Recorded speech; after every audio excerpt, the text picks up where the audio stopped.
Hello everybody, what's going on? Ducklet Swag here today, bringing you another video.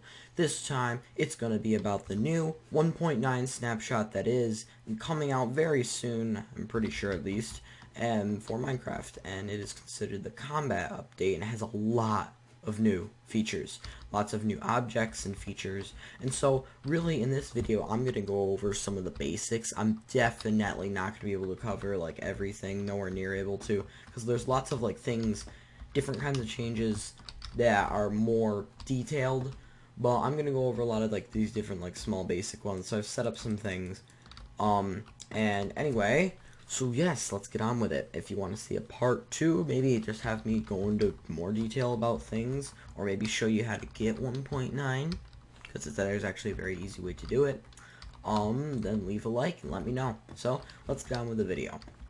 Alright, so 1.9 is considered the combat update.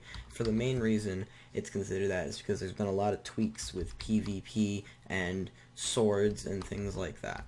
So anyway, if I'm going to start, and let's get rid of everything in my inventory. If I'm going to start with my first chest, which is labeled tools, we're going to go in and see we have a diamond pickaxe and a diamond sword.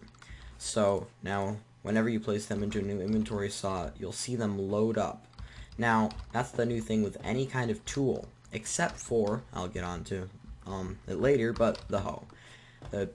So basically the diamond sword, as you can see when I hit and it comes back up, that's its charge. So if I hover over this, it has a 1.5 attack speed, and the diamond pickaxe has a 1.2 attack speed. So if I'm doing that, it will charge up and hit. The thing is though, if I'm hitting like this, it'll show on your screen that you're constantly hitting, but it actually will not deal the same amount of damage. So let's take this pig for example. If I just start whacking it with my diamond sword, look, normally it would have died like after the first like 2 hits. But if you hit it, and then you wait, and then you hit it, 2 charges. So most of the power comes from if you let it charge up. Same with diamond pickaxes. They do less damage, and if you hit with them, they need to charge back up to do full damage. Now, if I go into game mode S, and I go into here, you'll see that it does not actually affect mining, which is really good, because that'd be so annoying having a charge up every single time that you want to like mine one block. Alright, so anyway, after explaining different charge up times, let's get on to one of the big important parts of this, the second inventory hand slot availability. Take a look at that. It looks so weird. But anyway, this is how, I guess, 2 hands. You have 2 hands. If you look in your inventory screen right here, you can see he's holding a pickaxe in one hand and a sword in the other hand. And to switch these automatically, because you can't actually, you can only use the one in your right hand. I'm guessing this is right, I'm not sure, but basically I can only use the sword. But if I want to automatically switch them, just press F. F is the hotkey for just automatically switching them. So it could be nice to have it like that. There's really only one tool I can think of at the moment that is good for having it on the left side. Otherwise, I just keep my pickaxe right here and I just switch to it when I want to use it. But I don't know, it's pretty cool that it looks cool and I don't know, all that stuff. So that, it kind of explains the double hand thing. So let's get on to more of the other tools that they involve. Since it is also the combat update, they have, in fact, let me keep this sword, and I will explain the shield first. So, the shield. How the shield works is that if you put it in your inventory, this is basically how you're supposed to have it with the hand that you can click on to basically attack with, and with the shield, if you click with the other mouse key, then when you attack, so basically right click, it will do this thing up here where you block, and you basically move like you were shifting. Now, let me go into a chest and spawn a zombie. And let's get him somewhere where he won't start burning. Let's put him in here. Now, if I go into game mode S, really quick, he's gonna come at me. And you see, my shield isn't doing anything, but if I put it up to block, it'll give knockback to the player and the shield, player and the mob, and sometimes you'll take like half a heart of damage. And as you can see, the shield durability goes down every time I use it, so I can use it to like block. Ouch, ouch, ouch, ouch. So back to what I was saying. Yes, the shield is very useful in that term that if you can make it, then you can use it in your side slot with a sword, and it can be extremely useful for defense. I will not be showing you how to craft things in this. I am basically just giving an overview of everything. Also, by the way, if you throw a shield on the ground, you'll see it has an arm thing, and then when you put it on, it looks like it's around your arm.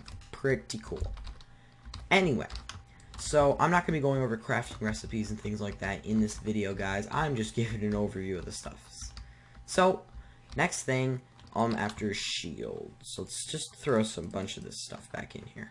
We've got different kinds of arrows. They're actually called like tipped arrows. Arrows tipped with weakness or strength. And you could probably guess, this one's pretty easy to guess, that if you shoot, actually I can just use this here, but if you shoot any kind of entity with this kind of arrow, it will give it that kind of buff or debuff. So if I spawn down a zombie and I shoot it with a weakness one, it will take my weakness, and the zombie will have weakness, then it will be easier to kill. And if I give it strength, then it will be harder to kill. So that's basically it. I don't really need to go too much in depth in that.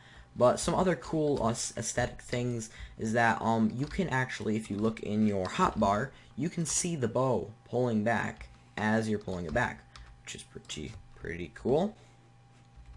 Yep. Alright, anyway, let's go back in here and switch back into game mode C. Probably should have set up command blocks for that. Anyway, back to blocks. Now, these are all different kinds of blocks that now have to be obtained in the end. The end, oh, that's a whole nother huge thing. There's a bunch of updates in this, and I'll be going over them all pretty briefly. But anyway, these are the new blocks. Endstone, purpur slab, purpur stairs, purpur pillar, and purpur block. Those are all the new blocks right there. And purpur has to actually be crafted with this chorus flower, which we'll get into later. But anyway, that has to be crafted, and end stone bricks you get from the end, of course, and end cities, which is a whole nother thing. Alright, anyway, but these are basically the new bricks. I really like the purple for building. I can already see myself coming up with some cool ideas for that, like how they have the slabs for it. And the end stone is actually a really nice texture for like a sand city build. So I'm probably going to check those out and maybe use them for something.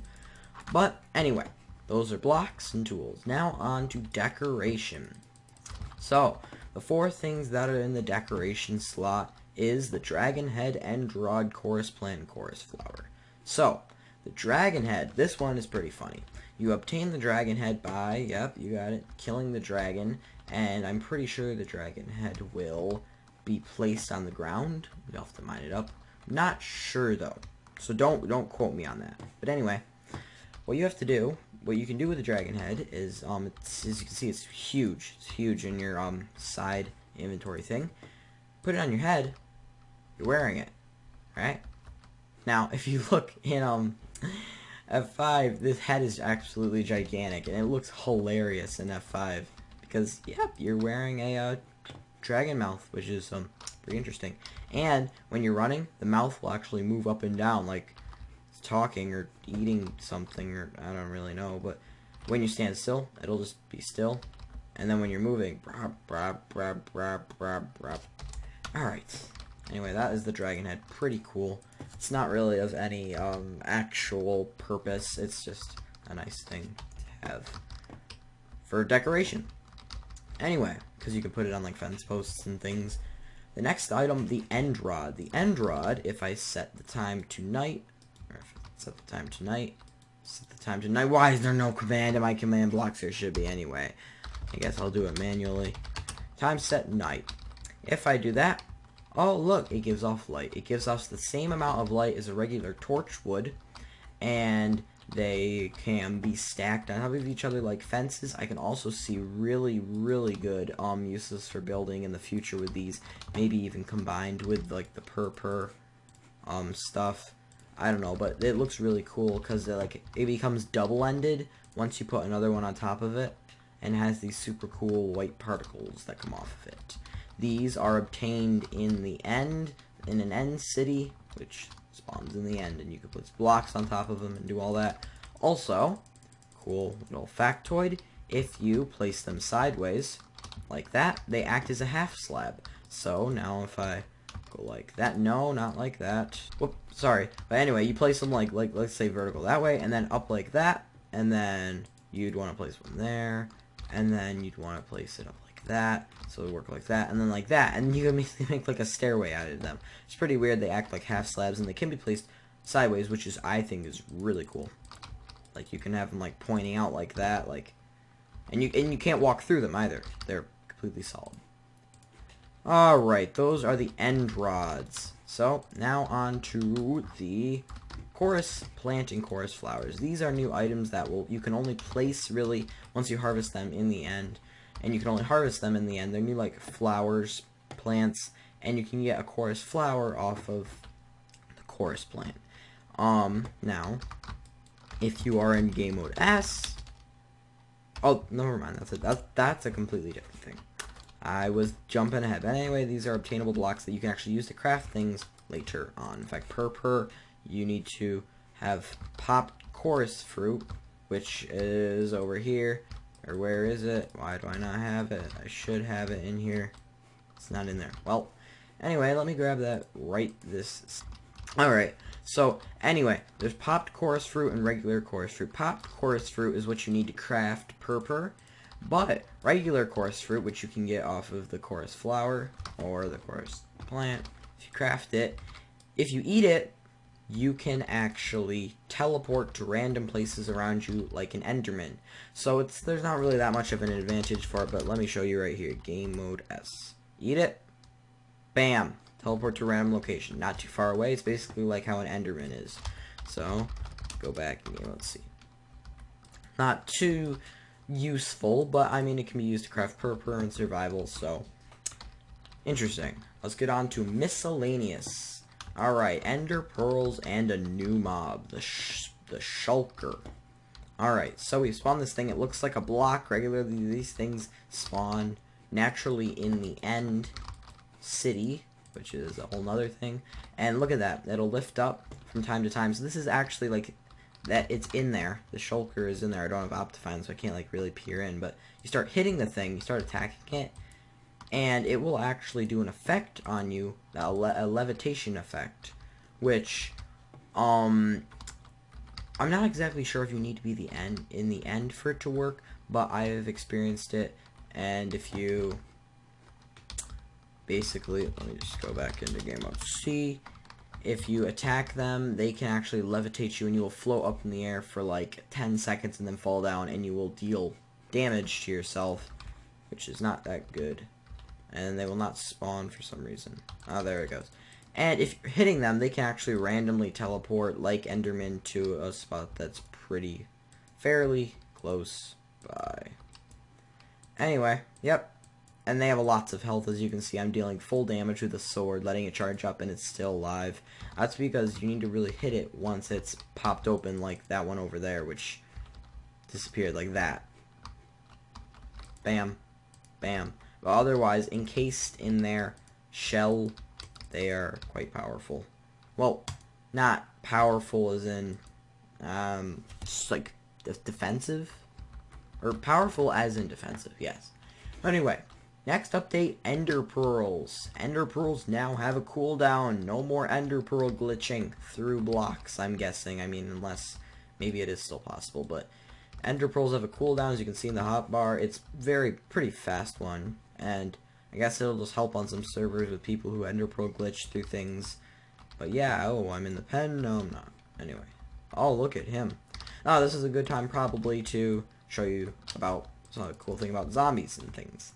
Anyway, let's put that back. That's about Ender Pearls. But now, things that will attack you will, let me show you. S.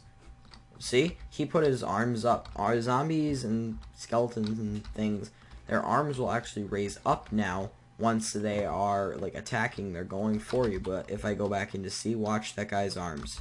Goes right down. Because that when they're normal, they're neutral, they are not attacking. Also, another really cool thing, skeletons now walk around with their bow down, but if you switch into game mode S, they will draw and fire it at you. I'm guessing if... Does he not want to hurt me? Being nice. Yeah, see, yep, he'll draw and fire it at you, and they do lots of damage. Anyway, so that's going to be it for this episode, guys. I split this video into 2 sections instead of it being one long video. See you in the next video. Bye!